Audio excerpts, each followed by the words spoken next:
Hey, good people. I am back on your screen. Okay. I wanted to come on today and do a video of story time, really. That's what this video is about. And it's a story time of a friend.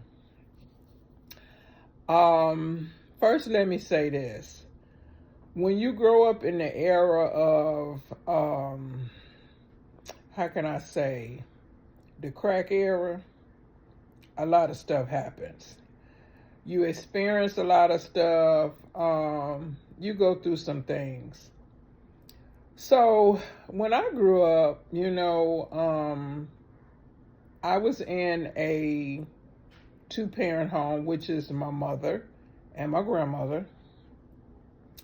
Dad was out doing his thing or somewhere else. But anyway, um, I didn't have many friends, but the friends that I did have, I want to say it was about four of us. But there was one girl in the group that I felt more closer to. And we have been knowing each other since really the cradle. Our parents went to school together. Our grandparents were friends with each other. Um, we went to the same elementary school together, junior high school together. We didn't go to the same senior high school together though. So we've been knowing each other all our life. And we bonded. Um, and we're going to call this friend Adrian. So Adrian and we bonded like this. So I thought. But, time goes on. Prior to that, let me say this. In the neighborhood that I grew up in, there was a community center. I want to call it a activities center as well, where they had an indoor and an outdoor pool. A lot of things going on the inside for the neighborhood kids. We lived there all the time. And there were things that we would do within our immediate area of the buildings that we lived in. Because I was living with my mom and grandmother in one building that was not as far from the playground area where we would play at. But within that playground, they had a swing set, monkey bars, seesaw, and like these little sprinkler systems that the maintenance guys would turn on for the children in the area. And we run through the sprinklers, We really thought that we was Hollywood with our blankets, pretend. You know how kids pretend. And we get our little towels and blankets and lay outside of the little sprinkler systems. If I can remember, I think it was like 6 of them. And so when the water came, it was like 3 on this side, 3 on this side. So when the water came up, it came up like that. And we run through and, just have a good old time being kids. And that was a memory I remember. And there was times when Adrian, she was seeing a child psychologist.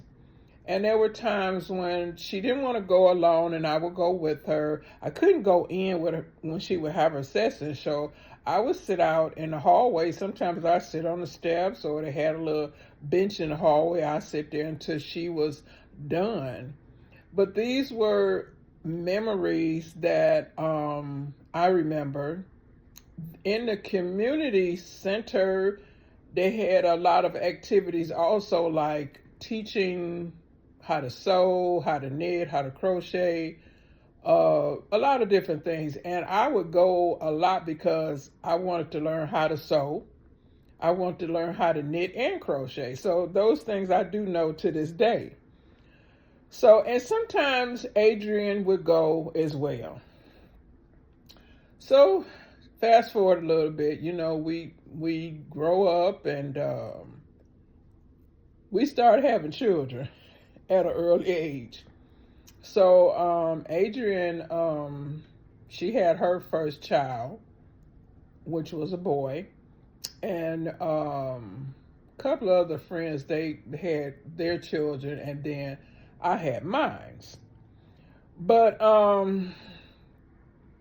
during those times of our young adult life, I noticed that Adrian would get involved in some things that I didn't like. Smoking weed, which I'm sure we all did, but I did too. She got into that, but she would do it excessively. Um, Drinking, and eventually she got into doing drugs.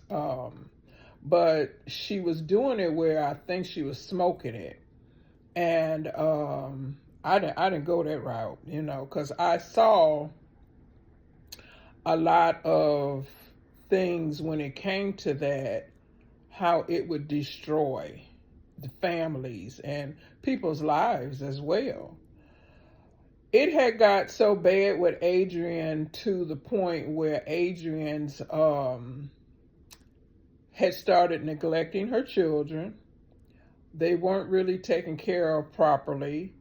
And Adrian was raised by, her and her sisters were raised by their grandparents. And grandparents can only do what they can do. But I think it really bothered her grandmother, because she worried about Adrian and her safety, as well as her being a mother to her children. And there were times when she would ask me to check on her, because Adrian had got to the point where she started prostituting her body. She would get in cars with different men, not thinking about her safety. And there was this one particular time, like I said, her grandmother would always ask me to check on her, make sure she's okay. But this particular time, she ended up at a nearby hospital, where she got into the wrong car. And if it wasn't for her jumping out of that car, she probably wouldn't be here today. But because she did jump out of that car, she caused a lot of damage to her body. So I found out that she was at this hospital, and because her grandmother asked me to check on her, I did just that. And when I got there, the doctors was trying to find a vein to put a IV in. They couldn't find that, because by this time, she was into the drug world really heavy. And they couldn't find no veins because her veins had collapsed. Um, so the only area they could do it was her groin. Yeah. So me seeing that, and her sister was there at the time, but me seeing that, it really bothered me, and I left. But I did, give that information to her grandmother. She was alive, and like I say, to this day, she is alive, but I'm not going to tell you what's going on with her now until part 2. Um, I want to stop it right here, but I'm gonna stop it right here. So y'all tune back in to part 2 of my so-called friend. I love y'all. See y'all in the next one.